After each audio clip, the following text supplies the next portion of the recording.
저런 것만 보면 서방이 약속을 안 지켰네요. 약속을 안 지킨 건 맞죠. 음. 근데 이제 그러면 우리한테 이쯤에서 이제 궁금증이 생기는 게 아니 예. 우크라이나한테 왜 이렇게 죽자사자 하는 거야 러시아는. 그러니까 다 양보하면서도 우크라이나 나토 가입은 왜? 왜 절대 안 된다는 거야? 라고 하는 거에는 이유가 두 가지 차원이 있어요. 예. 첫 번째는 안보 문제고요. 너무 두 번째, 가까이 오면 안 된다? 네. 두 번째는 이제 역사랑 정체성 문제인데요. 첫 번째 이제 안보 문제를 제가 조금만 설명을 설명해 주십시오. 드려드릴까요? 예. 우크라이나의 가입은 특히 더 안보에 위협이 된다는 그렇죠. 거죠? 네. 왜요? 네, 그걸 이제 말씀드리면 일단 그 말씀 드리려면 일단 우크라이나랑 나토 관계를 조금만 말씀드려야 예. 되잖아요. 예. 근데 우크라이나가 1991년에 이제 소련에서 독립을 했잖아요. 그리고 나서 한동안은 우크라이나는 비동맹이 원칙이었어요. 중립이라고 하는 거. 예. 근데 그러다가 이제 그거에 변화가 생기고 나토 가입을 적극적으로 추진하게 된 거는 아까 말씀드린 오렌지 혁명 이후에 친서구 정권이 들어오면서부터였고 그래서 네. 유시엔코 대통령은 이제 나토 가입이라고 하는 거를 굉장히 적극적으로 밀어붙였고 더구나 그때 미국 대통령이 부시였거든요. 부시는 우크라이나를 나토에 넣고 싶어 했어요. 굉장히 강하게 푸시를 했거든요. 그래서 2008년에 되게 중요한 이제 사건이 벌어지는데 그게 그 부크레슈티라고 하는 곳에서 나토 서밋이 있었어요. 우리 왜 얼마 전에 그 마드리드에서 나토 서밋 있었던 것처럼.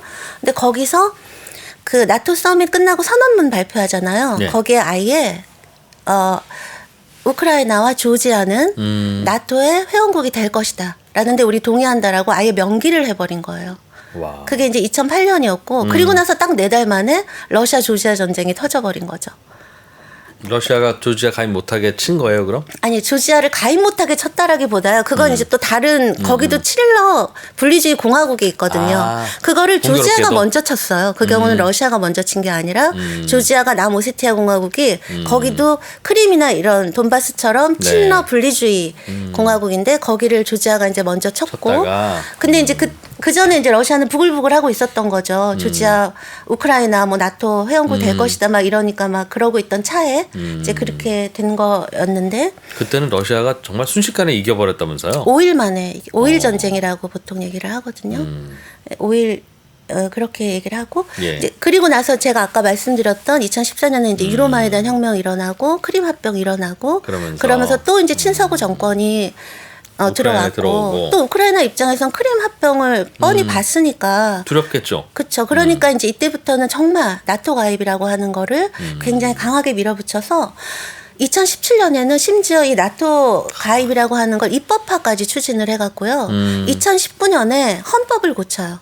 그래서 헌법에다가 EU와 나토 가입이라고 하는 게 우크라이나의 정말 가장 중요한 국가의 전략적 목표라는 게 드러나는 그 문장을 헌법 전문에다가 아예 명문화를 시켜버리게 되고요. 우리의 소원은 통일 같은 거군요. 예, 그 비슷한 예. 거죠.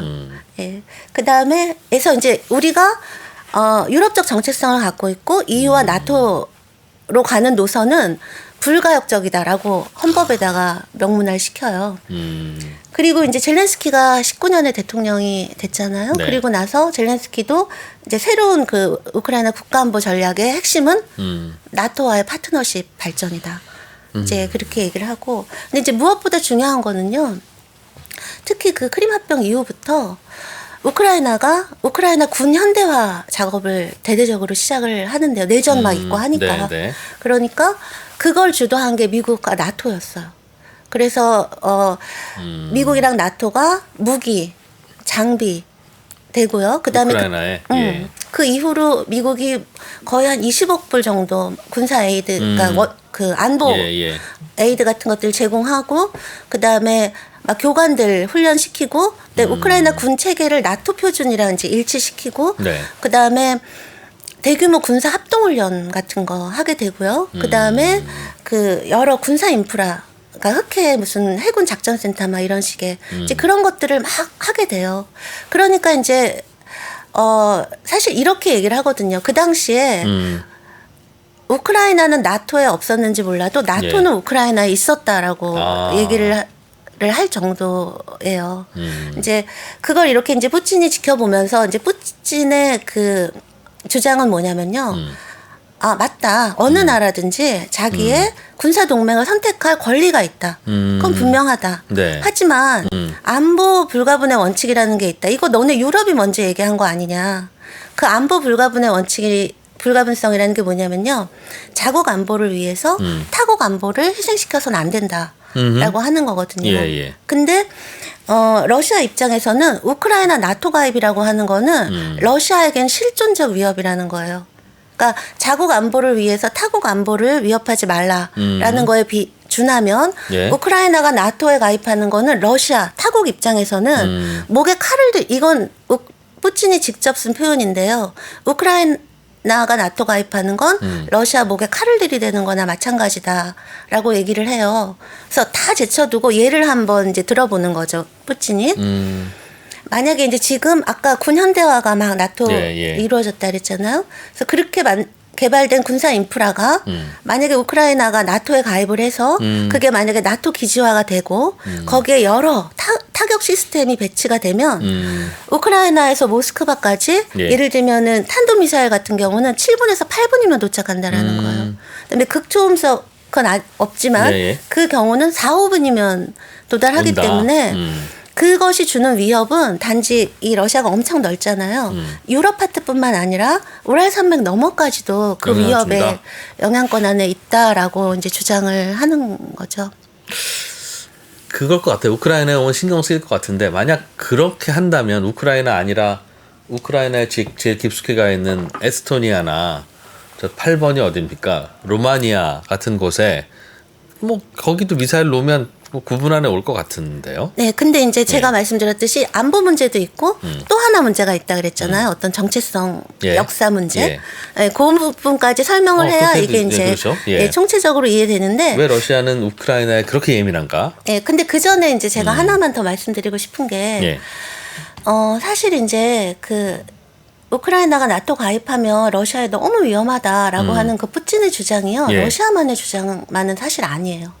그러니까 예를 들면 혹시 조지 캐넌이라고 그 사람이 말하자면 냉전의 설계자라는 별명을 갖고 있는 사람이고 대소 봉쇄 정책 그 냉전 시대 때 그 대소 정책을 그 입안했던 사람이거든요. 근데 이 사람 같은 경우도 그 제1차 나토 확대 이루어질 때 뭐라고 경고를 했냐면 만약에 나토가 확대가 되면 그거는 탈냉전 시기 미국이 한 외교 정책 중에 가장 치명적인 실수가 될 거다라고 경고를 하고 말렸어요. 그러면서 그때 캐넌이 얘기한 게 뭐냐면 냉전이 끝났는데 나토를 왜 확대를 하느냐. 만약에 나토를 확대를 하면 러시아는 당연히 반응을 할 거고 그러면 나토 확대론자들은 러시아는 원래 저렇다라고 얘기를 하겠지만 그건 사실이 아니다. 왜 그런 일을 하느냐라고 얘기를 했었고요. 왜 러시아를 괜히 자극하냐. 내버려 뒀으면 평화인데. 그다음에 이제 요즘 사람으로 얘기를 하면 미어샤이머라고 하는 사람이 있는데요. 이분이 되게 유명한 러시아 정치학자예요. 시카고대 교수인데요. 뭐 좌파 학자도 아니고 현실주의 아주 대표적인 현실주의 정치학자인데요. 이 미어샤이머 같은 경우는 이미 2014년에 그 유로마이단 그 1차 이걸 저희가 1차 우크라이나 사태라고 하는데 그때 있을 때부터 이 우크라이나 현재의 위기는 서구의 잘못이다. 논문 제목이 그래요, 그냥. 논문 제목이. 그래서 이제 그분이 얘기하는 그 핵심이 뭐냐면 역지사지 해보라는 거예요. 그러니까 혹시 그 옛날 1962년에 쿠바 미사일 그 사건 아시죠? 있죠. 미국의 턱 밑으로 러시아가 미사일 보냈다가 케네디가 전쟁 불사하겠다 그래서 일촉즉발 일했던 적이 있었죠. 그래서 이제 그때 소련도 물러났고 그때 쿠바가 미국 코앞이잖아요. 근데 한다니까 미국도 막 펄펄 떴단 말이에요. 그 다음에 이제 또 그 미어샤이머가 예를 드는 게 만약에 중국이 군사 동맹을 만들어서 캐나다랑 멕시코를 집어넣으려고 하면 우리 미국이 가만히 있겠냐. 그러면서 지금 러시아가 저렇게 하는 거 그 과장된 게 아니다. 이해해야 된다. 그러니까 그냥 나토 더 이상 팽창하지 말고 우크라이나는 중립국 버퍼존으로 남겨놔라.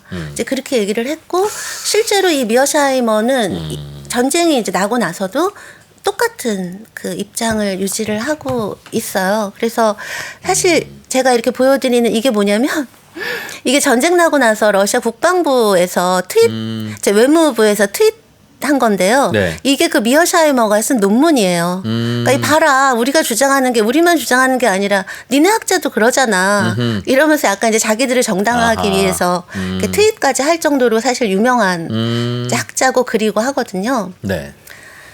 아, 저분이군요. 네. 그렇다면 미국은 결국은 이제 미국이 오케이해서 계속 이제 그 나토 가입국이 늘어났을 텐데 그냥 생각, 의도, 전략은 뭐였을까요? 근데 그냥 만용 실수? 아니요, 만용 실수는 아니죠. 굉장히 어떤 미국의 일종의 지정학적인 판단이라고 할 수가 있겠죠. 그리고 어떤 유럽과 미국 간의 어떤 군사적인 안보 협력이라던가 이런 예. 것들을 더 이제 끈끈이 하면서 또 그거를 리드해 나갈 수 있는 어떤 그런 것들을 유지하려고 하는 건데 지금 굉장히 중요한 말씀을 하신 게 유럽은요. 적어도 이 전쟁이 나기 전까지는 미국하고 생각이 달랐어요. 유럽도. 그러니까 예를 들면 아까 제가 네. 2008년에 우크라이나와 조지아는 나토 회원국이 될 것이다. 이래갖고 난리 났었다고 말씀드렸잖아요. 네네, 예. 그때 미국은 부시는 아예 그때 우크라이나를 나토에 넣어버리려고 그랬는데 그게 왜 안 됐냐면 그때 메르켈하고 사르코지가 결사 반대했어요. 아, 저러면 러시아 자극해서 안 된다. 그것도 근데 그것뿐만이 아니고요. 단지 이제 러시아 문제뿐만이 아니라 사실은 그 유럽은 그런 미국에 대한 경계가 있었어요. 그러니까 전략적 자율성이라고 하는 게 그러니까 유럽의 안보는 유럽의 힘으로 한다. 우리가 알아서 할 테니. 예, 그러니까 너무 유럽의 안보가 미국 중심의 나토에 이렇게 종속되는 그게 아니라 유럽은 유럽의 힘으로 지킨다라고 하는 그런 노선들이 있었거든요. 예. 물론 이제 유럽이 미국에 비해서 러시아의 어떤 자원 의존도가 굉장히 높잖아요. 예. 근데 그럼에도 불구하고 러시아의 어떤 주장에 대해서 또는 나토 확대에 대해서 미국과 다른 입장을 가지고 있었던 거는 단지 자원 의존도 때문만이 아니라 어떤 유럽의 안보의 군사적 자율성, 안보적인 그 독립성에 대한 유럽 국가들의 어떤 그게 있었던 그러니까 우크라이나를 거죠. 받아줘도 우리가 알아서 받아주고 말고 할 테니 네. 미국은 거기까지는 간섭하지 마셈. 네. 그런 뜻이에요? 예.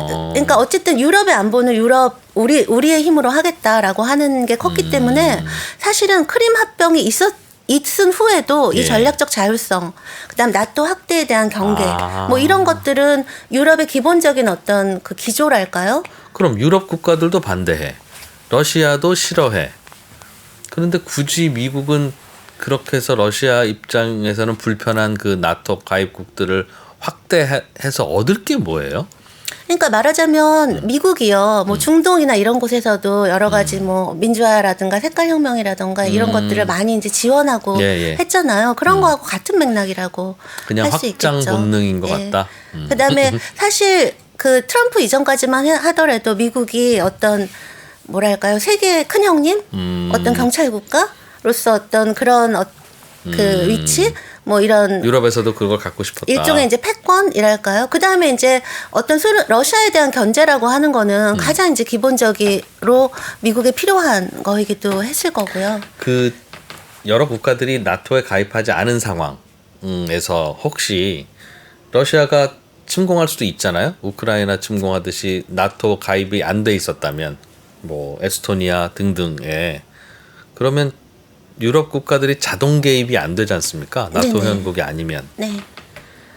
그래서 가입을 안 시켜놓으면 다시 이제 힘을 기른 러시아가 고르바초프 때는 우리 힘 없어 이제 그냥 우리 무너질래 해서 무너졌는데 이제 푸틴쯤 되면 석유값도 많이 오르고 해서 뭔가 힘이 생겼잖아요. 네네. 힘이 생긴 러시아가 그렇게 또 하나씩 과거의 소련의 위성국들을 자기 영토로 만들려고 하는 생각이 있을 수 있으니 나토에 가입시켜 놔야 그걸 막을 수 있지. 그냥 내버려 두면 어느 날 그냥 비스켓 먹듯이 하나씩 갖고 가면 그거 유럽 국가들이 나토 회원국도 아닌데 같이 가서 싸워줄 수 있는 것도 아니고 저러다가 다시 옛날 소련 되는 거 아닌가 하는 생각을 하지는 않았을까요? 아, 당연히 했겠죠. 그 다음에 이제 거기에 그 예전에 동유럽 국가였고 소련이랑 친했던, 소련 입장에서는 친했는지 몰라도 동유럽 국가 입장에서는 얼마나 무섭고 그리고 많은 피해라든가 예. 이제 고통을 받았잖아요. 그러니까 그런 나라들이 자발적으로 사실 억지로 끌고 들어간 게 아니잖아요. 그 국가들이 자발적으로 나토에 가입한 이유는 지금 이프로님이 설명하신 다 바로 그 논리에 아하, 기반해서 그러니 들어간 그걸 거죠. 안 받아줄 수도 없었다 미국은. 예. 그렇게 볼 수도 있겠군요. 러시아는 그럼에도 불구하고 매우 민감하게 생각했던 거고. 근데 이제 아까 말씀드렸듯이 러시아가 우크라이나 전에 네. 동유럽 국가나 다른 국가들이 들어간 건 심지어 이제 지금 네, 얘기하신 예. 에스토니아나 발트 3국까지 들어간 거에 대해서도 오케이. 그러나 우크라이나는 안 안 돼. 돼. 이랬던 거잖아요. 전략적으로도 너무 민감하고 네. 너무 형제 국가입니까? 또 러시아가 그래서 보기엔? 그 부분을 예. 이제 제가 말씀을 드릴게요. 예. 그래서 러시아가 이제 우크라이나 나토 가입 절대 안 된다라고 하는 두 번째 이유는 사실 어떻게 보면 이거는 안보만큼이나 중요한 거라고 할 수 있는데요. 그러니까 어떤 역사와 그 국가 정체성 문제 예. 이제 이거하고 관련이 된다라고 말씀을 드릴 수가 있는데요. 실제로 이제 이거와 관련해서 푸틴이 주장을 하는 게 핵심이 뭐냐면, 그러니까 우크라이나는 단지 이웃 나라가 아니고 러시아의 한 부분이다. 뗄 수 없는 한 부분이고 형제 국가다라고 하는 거고, 그다음에 이제 사람들이 또 제일 이제 저게 무슨 소리야라고 얘기하는 게 우크라이나라고 하는 나라 자체가 러시아가 만들어준 거다라고 얘기를 해요. 얘기를 주장을 했거든요. 예. 그러니까 말하자면 나라 꼴을 만들어준 게 누군데라고 이제 얘기를 한다라는 거죠. 그리고 실제로 그 레닌하고 볼셰비키가 우크라이나를 국가로 만들어줬다라고 네. 하는 얘기를 하거든요. 그 전에는 거기는 국가 없었어요? 그래서 그 부분에 대해서 네. 제가 설명을 드릴게요. 제가 그걸 위해서 이제 그 두 나라의 역사를 간단하게 제가 와. 정리를 해봤거든요. 예. 지금 왼쪽이 이제 러시아예요. 그래서 쭉 있죠. 그다음에 오른쪽이 우크라이나예요. 근데 제가 지금 빨갛게 표시한 부분 있잖아요. 예, 그게 두 나라가 같은 나라일 때예요. 같은 나라일 때. 러시아 역사책에도 나오고 우크라이나 역사책에도 나오는. 예, 그러니까 키예프 공국, 오. 제정 러시아, 소련. 그래서 이 두 나라가 같은 나라에 속했을 때를 따지면 거의 한 600년 정도가 좀 못 된다고 그래요? 할 수가 있고요. 그런데다가 더 중요한 건 여기 보시면요. 이게 러시아 고대사잖아요. 예. 여기 우크라이나 고대사거든요. 어때요? 같죠? 키이우가 키예프잖아요. 네. 그러니까 러시아하고 우크라이나는요. 고대사를 공유해요. 그러니까 러시아 입장에선 우크라이나가 사라지면 고대가 날아가 버리는 거가 되는 거죠. 예전에 러시아 사람들이 우크라이나라는 땅에서 살았었어. 키이우에 해당하는. 키이우에서. 야, 이게 우리로 치면 함께 산 거죠. 네, 그러다가 이제 이렇게 분리가 이렇게 돼 있다가 다시 이제 제정 러시아 때 좀 더 정확히 얘기하면 이 코사크 헤트만국이 완전히 폐지가 된 게 네. 1783년인가 그러거든요. 그때부터 이제 혁명 다시 일어날 또. 때까지 같이 있다가 이제 소련 때 또 다시 같이 다시 있고 있고. 이제 이렇게 됐고요. 그 다음에 여기 한번 보시면 그 우크라이나가요. 우크라이나라는 이름으로 예. 처음으로 어떤 우크라이나라는 이름의 행정적인 그런 지리적인 단위로 처음 등장한 게 1917년이에요. 네. 생각보다 굉장히 늦죠. 근데 그리고 나서 얼마 안 있어서 우크라이나 소비에트 사회주의 공화국이 생기고 그러고 나서 막 둘이 경쟁하다가 이 우크라이나 인민공화국은 2021년에 없어져 버리고 그러고 나서 그냥 소련으로 흡수가 돼 버린 거예요. 그러니까 물론 우크라이나 민족이 있고요. 예. 우크라이나 어가 존재했고 우크라이나 문화가 당연히 존재를 했죠. 있긴 있는데. 하지만 그게 어떤 현대적인 정치체, 국가성, 그러니까 스테이트 푸드라고 하는 것들을 가지게 된 거는 소비에트 러시아 우크라이나 때부터인 게 맞는 거고요. 그거를 만든 게 이제 레닌인데요. 사실요, 레닌하고 스탈린은 굉장히 많이 달랐고요. 네. 그래서 레닌이 이제 소련을 만들었잖아요. 근데 아시다시피 소련은 한 나라가 아니잖아요. 네. 그 안에 러시아 소비에트 공화국, 우크라이나 벨라루스 이렇게 15개 공화국이 예, 예. 이렇게 들어가 있어서 그게 소연방하고 네. 뚜껑을 이렇게 덮은 거잖아요. 근데 사실은 그 소련 만들어질 때 스탈린은요. 그렇게 하지 말고 러시아 연방 안에다 소연방을 만들지 말고 네. 러시아 연방 안에 나머지 국가 14개를 자치공화국으로 넣자라고 얘기를 했어요. 근데 레닌은 안 된다. 라고 얘기를 하면서 그게 이제 레닌은 민족 자결에 대한 레닌의 어떤 정치적인 신념이 있었거든요. 예, 예. 그래서 그게 아니라 각각의 민족들이 독립한 그 국가 형태로 그러니까 완전한 네이션 스테이트 형태로 15개 공화국들이 모여서 그게 소련 이렇게 이제 해서 그렇게 결국은 된 거죠. 좀 더 독립성을 주자고 그쵸? 했다는 거죠, 레닌이. 그러니까 각각의 하나하나가 네이션 스테이트를 만들어서 그렇게 이제 한 미국처럼 거고. 캘리포니아 뭐 이러지 그쵸. 말고. 그래서 그 소련 연방제를요. 예. 뭐라고 얘기하냐면 혹시 이프로님 마트로시카 아세요? 러시아 인형 예. 중에 예, 열면 예. 또 나오고 계속 열면 또 나오고 하는 나오고. 거. 예. 그래서 그 연 거 이렇게 다 놓으면 그 똑같은 모양이 조금 이렇게 네. 크기 다른 게 있는 예, 거죠. 예. 그런 거 같은 거죠. 그러니까 러시아는 더 크고 작고 뭐 해도 뿐이지, 그렇게. 이렇게 각자의 네이션 스테이트가 이렇게 모이게 되는. 이제 그렇게 그런 식으로 레닌이 국가들을 이렇게 만들고 네, 나면 예. 그러면 이제 그 국가를 만들어야 돼. 그 내용들을 채워야 될 거 아니에요. 예. 그랬을 때 레닌이 그 했던 정책이 토착화 정책이었어요. 토착화 정책이라는 거 뭐냐면 현지인을 발탁해서 현지인을 고용하고 현지어를 사용한다라는. 그러니까 예를 들면 우크라이나 그 네이션 스테이트 같은 경우는 우크라이나인을 발탁해서 고용하고, 그러니까 예를 들면 국가기관이라든가 행정기관 뭐 이런데, 네. 그다음에 우크라이나어로 나라를 다스린다였어요. 아하. 그러니까 사실 우리나라 일제시대 때는 일단 우리나라 글자 말 없죠. 못하게 네, 하고 네. 민족문화 탄압하고 동화 정책을 하잖아요. 네. 레닌은 정반대 정책을 사실 취했었고요. 그래서 실제로 그 당시에 우크라이나 행정기관에서 그 행정 문서를 네. 우크라이나어로 작성하던 비율이 그 전에는 20%밖에 안 됐어요. 네. 다 러시아어로 작성을 했는데 예. 요 토착화 우크라이나화 정책이 시행되고 나서 그게 70%까지 오히려? 늘어나고요. 당연히. 왜냐하면 우크라이나어로 하게 했으니까. 레닌 때. 네, 그 다음에 그 전에는 이제 뭐 초중고등학교에서 다 러시아어로 가르쳤으면 이제는 80%가 다 우크라이나어로 가르치고요. 그 당시에 그 전에는 우크라이나어로 발행되는 신문 비율이 30%밖에 안 됐는데 이 정책을 시행하고 나서는 그게 92%가 되고. 야, 그럼 푸틴 입장에서는 그 레닌 그 선배 때문에. 그렇죠. 그 선배가 그 우크라이나 너희들은 독립이야 뭐 이런 얘기 하는 네, 바람에 네. 쟤들이 진짜 독립인 줄 안다. 그때 망쳐놨어라는 생각을 하겠네요. 그렇게, 그러니까 지금 말씀하신 똑같은 얘기를 아. 해요. 그러니까 사실은 레닌이 이렇게 토착화 정책을 함으로써, 그러니까 우크라이나의 어떤 내셔널 엘리트라고 하는 층이 만들어지고요. 그러네요. 우크라이나 민족 문화가 굉장히 발전을 했어요. 그리고 사실 그 전에는 워낙 제정 러시아랑 막 이렇게 섞여 살았기 때문에 소수의 엘리트, 각성한 엘리트들 말고 이 풀뿌리 그 민중들은 그런 자각이 별로 없었는데 오히려 이런 과정을 거쳐서 나는 생겼다. 우크라이나 국민이다라는 그런 게 이제 풀뿌리까지 이렇게 대중 국가성이라고 하는 게 확대되는 결과를 가졌고요. 근데 이게 스탈린 시대 때 그 다시. 유명한 반민족 정책을 쓰면서 이게 이제 굉장히 억압이 되고 그랬지만 그 이후에 흐르쇼프랑 브레즈네프 때도 이게 우크라이나에서는 더구나 다른 공화국보다 더 크게 자율성이 주어졌는데 그게 왜 그러냐면요. 흐르쇼프가요. 네. 정치 자기 이력을 시작한 곳이 돈바스예요. 그러니까 우크라이나에서 자기의 중요한 정치 이력을 시작해서 나중에 소련 최고 지도자가 된 거고요. 네. 브레즈네프는 아예 우크라이나에서 태어났어요. 그러니 그 나라 그 그러니까 좀 분위기를 더- 아는군요. 네네. 그런 팔이 안 늙었기도 하고. 그렇기 때문에 사실 푸틴이요. 그러니까 우크라이나의 국가성이라고 하는 걸 레닌이 만들어줬다라고 하는 거는 팩트 자체 맞아요. 근데 이프로님이 말한 것처럼 평가가 다른 거죠. 푸틴은 그 레닌을 비난을 하는 거예요. 러시아에 너무 해를 끼쳤다라는 식으로.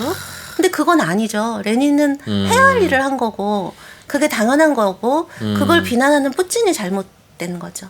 근데 러시아 입장에서는 그렇게 독립시키는 정신을 불어넣으면 안 좋았던 게 아니었겠어요? 아니죠. 러시아 입장에서도 우크라이나 그러니까 러시아가 그럼 이프로님 생각에는 러시아가 모든 나라들을 다 뺏어서 러시아로 만들고 실망한다고 생각하시나요? 그건 아니죠. 푸틴은 그런 생각은 아니에요? 네, 푸틴도 그렇게 심한 거는 아니고요. 근데 이제 어쨌든 푸틴이 이거를 강조하는 이유는 그만큼 우크라이나와 러시아라고 러시아는 하는 나라들은 이렇게 떼기 힘들 만큼 연결되어 있다. 그래서 우리가 먹으려는 건 아니지만 독자적으로 국가는 존재하되 우리랑 형제 국가여야 되는데 왜 자꾸 저렇게 유럽으로 붙으려고 그러냐? 네. 근데 사실은 형제 국가면 더 치면 안 되는 거 아닌가요? 그렇죠. 그 형제 국가면 더더욱이나 침공하면 안 되는 거죠. 근데 이제 문제는 사실 이제 국제 정치론 중에 그런 게 있잖아요. 그러니까 국가 간의 상호 의존성이 커지면 전쟁이 날 가능성이 낮아진다. 네, 그렇죠. 근데 저는 그거 아닌 것 같아요. 왜냐면 부부니까 검은 머리가 팥불이 되도록 싸우는 거지 남이면은 사실 뭐 그럴 수 있겠네요. 네, 그렇게 살아라 하는 거지 싸울 이유는 사실 없는 거죠. 어찌 보면 그런 역사의 긴밀성이 없었다면 푸틴도 굳이 우크라이나를 저렇게 병합하려고 하지는 않았을 것이라는 뜻입니까? 예, 이제 일단 근데 푸틴은 우크라이나를 병합하려고 하는 건 아니에요. 지금 우크라이나 전체를. 예전으로 돌려놓고 싶다는. 근데 이제 푸틴이 주장하는 거 아까 말씀드렸던 그 세 가지 목표 이제 뭐 그거를 얘기를 자치구 내놓으라고 하는 거고. 얘기를 하는 거고요. 그래서 제가 말씀드리고 싶은 거는 이렇게 제가 설명드린 걸 쭉 연결을 네. 해보면 그 다음에 또 하나 중요한 게 뭐냐면 제가 지도를 하나 보여드릴게요. 그러니까 어떤 우리가 국가의 주요한 구성 요소 중에 하나가 영토잖아요. 네. 근데 지금 현재 우크라이나의 영토를 국경을 확정한 게 또 스탈린이에요. 그러니까 이 지도 보시면 여기 이 부분은요. 네. 2차 대전 전에는 이제 폴란드하고 루마니아, 체코에 속해 있었는데 네. 2차 대전 때 스탈린이 뺏어서 우크라이나 붙여준 거예요. 예, 그래갖고 지금 현재 우크라이나 국경을 최종적으로 확정한 사람은 스탈린인 거죠. 우크라이나는 사실상 내 나라라고 보고 저기다 붙인 겁니까? 아니요. 그러니까 내 나라 내 거기 때문에 붙였다기보다는 같은 예. 소련이니까. 예. 그다음에 사실 이 여기가 실제적으로 우크라이나 사람들이 많이 살고 우크라이나 영토였는데 이제 폴란드에 뺏기기도 하고 뭐 그런 점도 그러니까 있고. 이제 다시 되찾아서 붙여주고 뭐. 예. 근데 이런 영토 이제 그런 거고요. 사실상 우크라이나를 본인들이 만들었다고 생각하겠네요, 러시아는. 근데 이제 뭐 만들었다라고까지 생각하기보다는 결과적으로 그러니까 제가 설명드린 걸 요약을 하면 말하자면 우크라이나는 러시아 고대를 구성하고요. 그다음에 러시아는 우크라이나의 근현대를 구성을 한단 말이에요. 그러니까 이 두 나라 간의 그 어떤 상호 관계라고 예. 하는 게 이제 굉장히 밀접할 뿐더러 그다음에 우크라이나하고 러시아는 같은 동슬라브족이에요. 예. 그러니까 우리나라 남북한처럼 한민족은 아니지만 같은 동슬라브족이고요. 그래서 인종적인 그러니까 어떤 육체적인 차이가 없어요. 그다음에 아까 말씀드린 것처럼 언어적으로도 예. 종교적으로도 문화적으로도 또 지리적으로도 이제 굉장히 이렇게 동질성을 갖고 있기 때문에요. 실제로 러시아를 이렇게 가보시면요. 우크라이나도 마찬가지고 조금 과장하면 예. 한 세 집 걸로 한 집 정도는 이제 아버지는 러시아 사람인데 엄마는 우크라이나라서 우크라이나에 가면 외할머니 계시고 이모 있고 사촌 있고 이런 사람들이 너무너무 많거든요.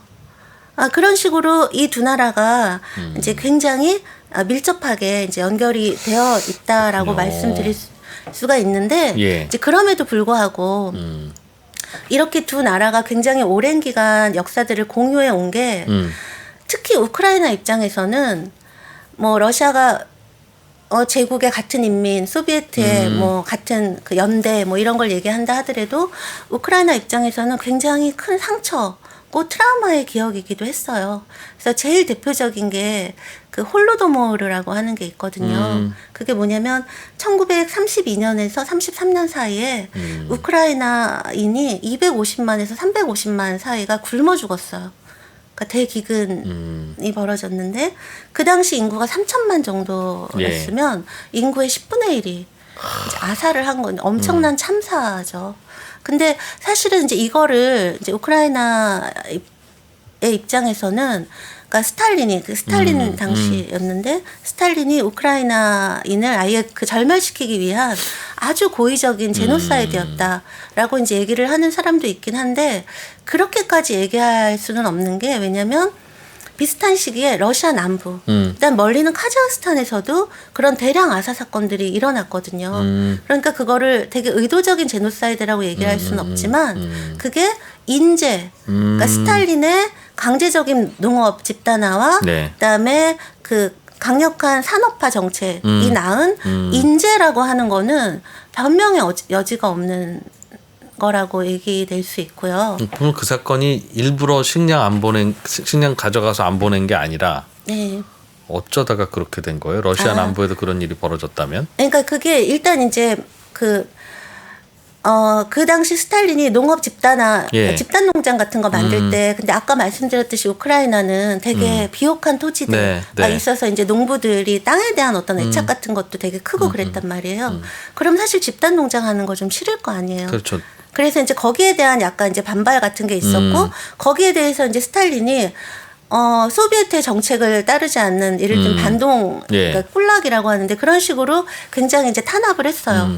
그 다음에 그때 이제 또 스탈린이 굉장히 그 급속한 산업화, 공업화 정책을 쓰면서 그거를 하기 위한 그 기반을 마련하기 위해서 그 농산물들을 수출을 많이 했거든요. 그러니까 수출을 하기 위해서는 그러면 이제 모아야 되잖아요. 증발을 해야 되는데 그때 이제 되게 기근 상황이기 때문에 사람들이 내줄 수 있는 게 없단 말이에요. 그럼에도 불구하고 그 증발하기로 했던 목표량을 채우기 위해서 막 뿌려야 될 씨앗까지도 막 뺏는다고. 사람들이 최소한 먹어야 될 것까지도 뺏고 막 이런 사람들이 굶어 죽어가는데도 예를 들면 수출은 한다라든가. 그러니까 이거는 분명히 잘못된 거잖아요.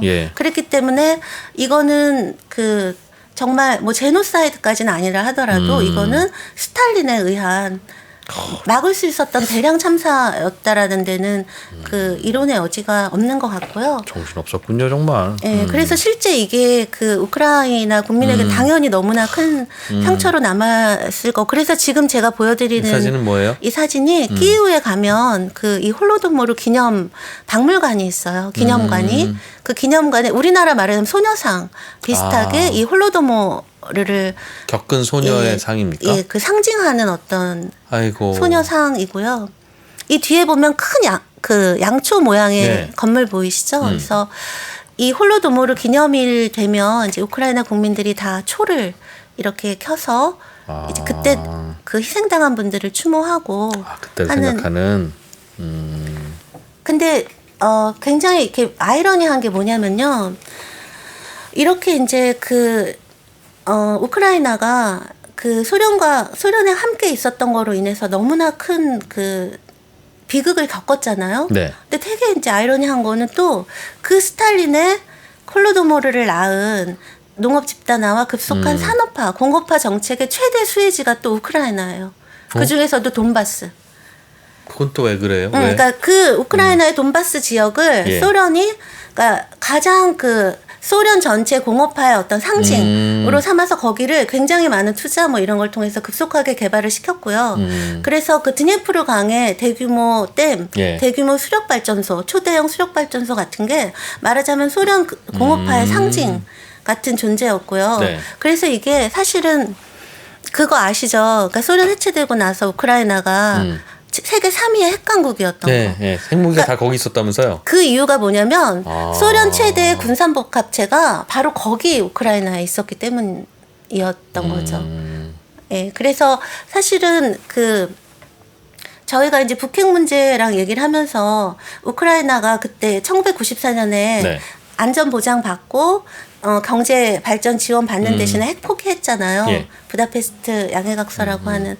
그때 우크라이나가 핵만 포기 안 했어도 이런 꼴은 안 당했을 거다. 그러니까 그거 보고 북한이 우리도 핵 절대 놓으면 안 돼. 이런 식의 잘못된 교훈을 줄 거다라는 이제 얘기들을 많이 하시는데 뭐 그런 면도 있긴 하지만 사실은 이게 좀 달라요. 그러니까 우크라이나가 그때 세계 3위 핵강국이 된 거는 북한처럼 자기들이 작정을 하고 개발을 했다기보다는 그러니까 소련 시대에 그 최대 군산복합체였기 때문에 거기에 이제 위치를 했었던 거라 우크라이나 입장에서는 이 핵이 내 거다라고 이렇게 소유권을 막 주장하기도 좀 애매하기도 하고 그 다음에 그 핵을 제대로 관리하고 할 수 있는 그런 여력도 되지 않았죠. 그래서 그때 그 핵무기, 그때 뭐 핵탄두가 1,800개 정도 있고, 그 다음에 핵 미사일도 막 176기 정도 있고 한 거 다 소련으로 보내서 폐기하는 식으로 다 포기를 했거든요. 그럼 스탈린의 소련은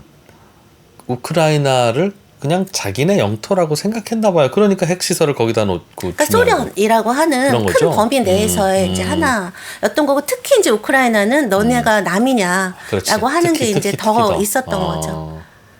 우크라이나 국민들은 나토에 대해서는 어떻게 생각합니까?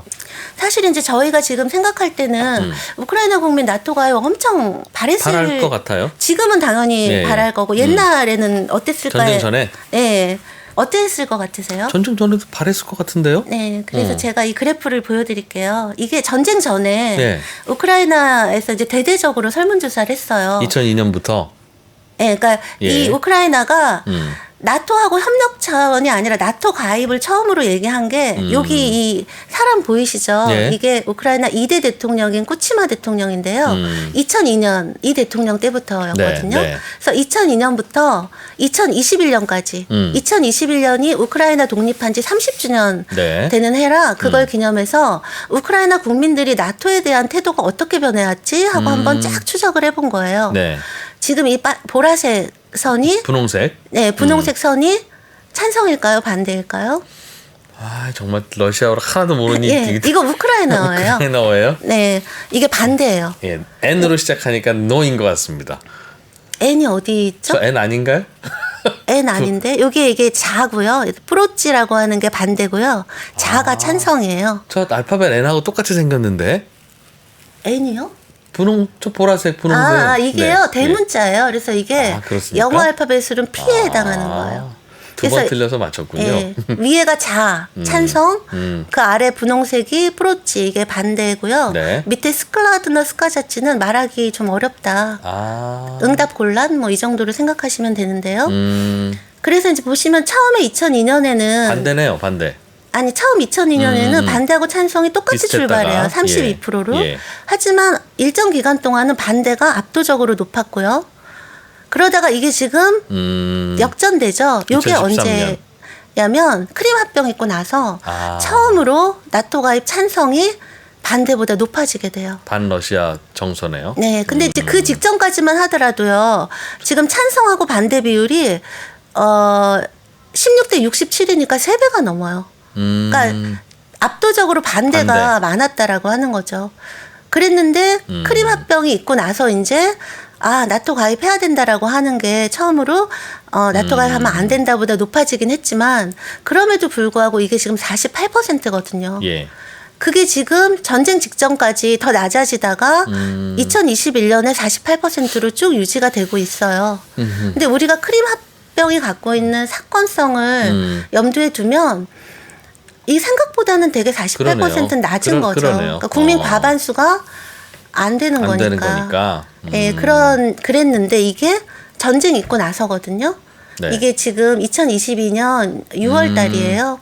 전쟁 한창일 때. 예, 찬성이 72%까지 늘어난 거죠. 그러니까 사실 이 좀 전에 보여드린 이 그래프를 보면 우크라이나 국민들은 우크라이나 정치 지도자들보다 훨씬 더 좀 신중하고 현명했다라는 걸 알 수 있고요. 왜 반대했을까요? 저 분홍색은 저 무렵에. 일단 아까 말씀드렸듯이 우크라이나 내에는 친러 친러도 성향의 있죠. 네. 그다음에 아예 러시아계인 주민들도 많이 있고요. 그래서 최근에 그 나토 지지율 조사는 그 친러 지역에서는 설문지 안 돌렸을 거 아니겠습니까? 그렇죠. 그거 빼고. 네. 그러다 그러니까 보니- 합병 지역이나 6월이니까 합병은 아직 있기 네, 전인데 예. 크림이라던가 돈바스 분리공화국은 빼고 한 거죠. 야, 그 전쟁 중인데도 70%만 찬성했으면 요즘엔 또 더 올라가지 않았을까요? 그렇군요. 네. 저게 러시아를 자극할 수 있다는 이유 때문에 신중한 여러 거예요? 가지. 그다음에 이제 러시아하고 근데 사실은요. 2021년까지만 하더라도요. 우크라이나 국민한테 러시아인에 대해서 어떻게 생각해? 좋아, 싫어라고 물어봤을 때 77%가 좋아 또는 보통이야라고 얘기를 해요. 그러니까 우크라이나 국민들은 러시아인하고 러시아 정부를 구분하는 게 있었어요. 크림 합병 이후까지도. 제가 그건 이따가 그것도 이제 통계 예. 나온 김에 보여드릴까요? 이게 이제 러시아인에 대한 우크라이나의 감정이거든요. 네. 전쟁 전이랑 전쟁 후예요. 보시면 전쟁 전에는 좋다가 47%, 보통이다가 30%니까 네. 그냥 너무 말한 게 77%나 됐었는데 전쟁 일어나고 나서 실타가 그만큼이 된 거예요. 그러니까 사실은 뭐 크림 합병이 있고 막 이랬어도 그럼에도 불구하고 전쟁 전만 하더라도 우크라이나인들이 러시아 정부는 모르지만 러시아인에 대해서는 우호적인 감정이 훨씬 많았다라는 거죠. 그랬는데 이제 전쟁으로 인해서 이렇게 바뀐 거고요. 네. 그다음에 다른 중요한 그 이슈들을 보면 지금 이게 2022년부터 아주 최근까지 여론조사 결과거든요. 네. 젤렌스키를 지지하는 게 84% 지지율이. 그다음에 어떠한 경우에도 영토 양보를 할 수는 없다라고 하는 게 87%고요. 그다음에 우크라이나가 이길 것이다라고 승리를 확신하는 경우가 96%, 러시아 군에 대한 신뢰도가 96%. 우크라군에 대한 신뢰. 네, 우크라이나 군에 대한 신뢰도가. 신뢰. 그러니까 사실은 아까 말씀드렸듯이 전쟁 일어나기 전에 푸틴이 뭐 이런저런 얘기들을 한 것이 어떻게 보면 뭐 인정할 수 있고 근거가 있을 수 있지만 오히려 전쟁으로 인해서 그 모든 정당성이 무너졌다라고 말씀드리는 것처럼 그러네요. 사실 푸틴이 정말 그 어려운 일을 해낸 거예요. 그러니까 아까 말씀드린 것처럼 전쟁 전에는 유럽이 지금 같지 않았단 말이에요. 네. 나토 주의를 총집결하고 막 이러지 않았단 말이에요. 오히려. 근데 전쟁 일어나고 나서 정말 스웨덴, 핀란드까지 다 나토를 집결하게 됐죠. 그리고 전쟁 전에 막 브렉시트 사건 이런 것처럼 EU가 막 분열하고 흔들리고 있었는데 예. 지금 막 똘똘 뭉치고 있는 거잖아요. 그 어려운 일을 푸틴이 해낸 거고요. 그다음에 우크라이나 국민들이 크림 합병이 있었음에도 불구하고 예. 나토 가입 국민 과반수가 찬성을 하는 사람이 국민 과반수가 안 됐었단 말이에요. 그거를 네. 압도적인 찬성으로 돌려놓은 거. 그다음에 푸틴이 열일했다는 거죠. 그렇죠. 그러니까 푸틴이 그 불가능한 일을 이 전쟁으로 그러니까 본인이 원했던 거가 다 지금 거꾸로 되고 있다라고 하는 거가 문제라고 이제 말씀드릴 수가 있고요. 예. 그러니까 도대체 이 전쟁을 왜 허허. 한 것일까라고 하는 생각이 좀 듭니다. 그렇군요. 지금 보여주시는 표는 우크라이나에 사는 사람들 중에 우크라이나인은 78%, 러시아인은 17%. 예, 그러니까 아까 말씀드린 것처럼 러시아하고 이제 우크라이나가 워낙 역사적으로 예. 이렇게 밀접하게 살다 보니까 이게 섞였네요. 인구에도 반영이 돼요. 그래서 그 전체로는 우크라이나인이 77%, 러시아인이 한 17%, 그러니까 20%가량 되는 거죠. 네. 근데 말씀드린 것처럼 동남부는 이게 훨씬 더 많아요. 있네요. 그래서 이 돈바스 지역 같은 경우는 40% 정도가 러시아인이고요. 네. 일단 크림은 거의 60%가 러시아인이에요. 그래서 크림은 압도적으로 99가 뭐 지지했다고. 네네. 그다음에 이제 러시아어 사용률도 보면 크림은 97%. 그러니까 사실은 크림 사람들은 다 러시아어 쓰는 거죠. 그다음에 돈바스 같은 경우에도 굉장히 높죠. 그래서 동남부 전체로 보면은 한 92% 정도가 러시아어가 더 친숙하다라고 얘기를 하는데요. 사실은 우크라이나 전체로 봤을 때도요. 러시아어도 하고 우크라이나도 하는 사람이 우크라이나 전체 국민의 한 68% 정도가 되기 때문에 그 두 말이 어느 정도 차이나요? 한국, 우리나라 말 제주도어 차이 정도예요? 아니면 한국어, 일본어 차이예요? 우리나라 제주도어보다는 더 가까운 것 같은데. 더 가까워요? 네. 아, 거의 그러니까 그냥 같은 말이구나. 굉장히 아니 같은 말이라고까지 얘기할 수는 없지만 같은 단어가 굉장히 많고요. 근데 문장 구조 같은 것들이 그러니까 제주도 말 잘 못 알아듣는 문장도 있고 알아듣는 문장도 있고 그러잖아요. 안 배워도. 네네. 근데 러시아와 우크라이나는 그보다 가까우면 네. 전라도 사투리와 강원도 사투리의 차이 정도.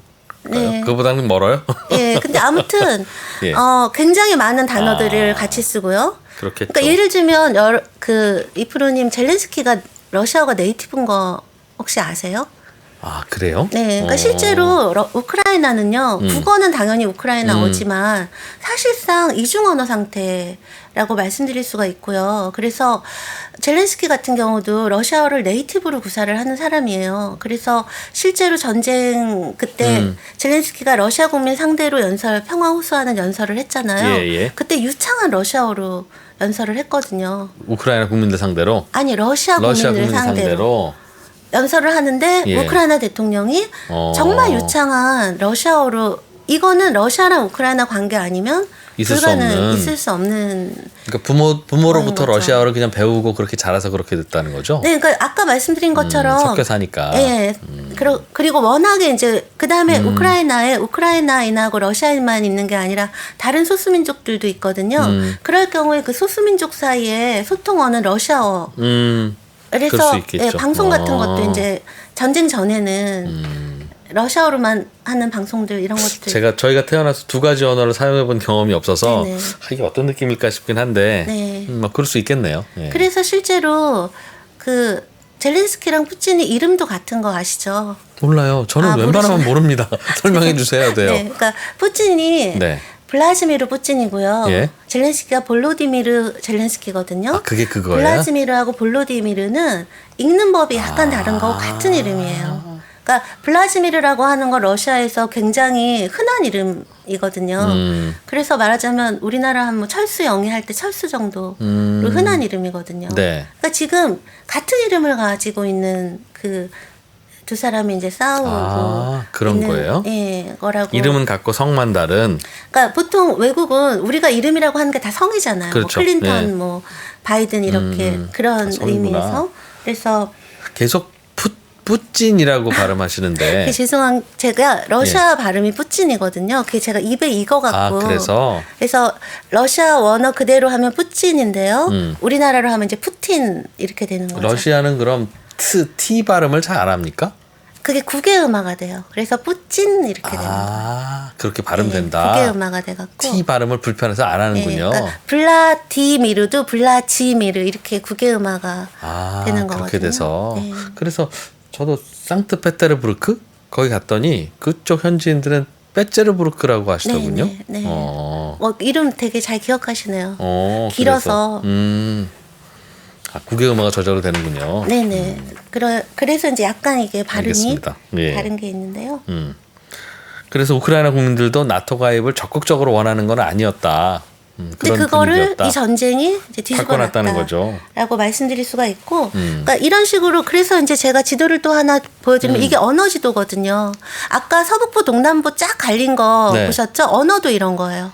그러니까 야. 지금 여기 노란색은 그러니까 러시아어를 얼마나 많이 사용하냐라는데 보시면 동부나 남부 같은 경우는 압도적으로 러시아어를 사용하고 있고요. 그러네요. 크림도 그렇고요. 근데 이제 반면에 북서부 같은 경우에는 러시아어 사용 비율이 좀 낮아지는 거죠. 그러네요.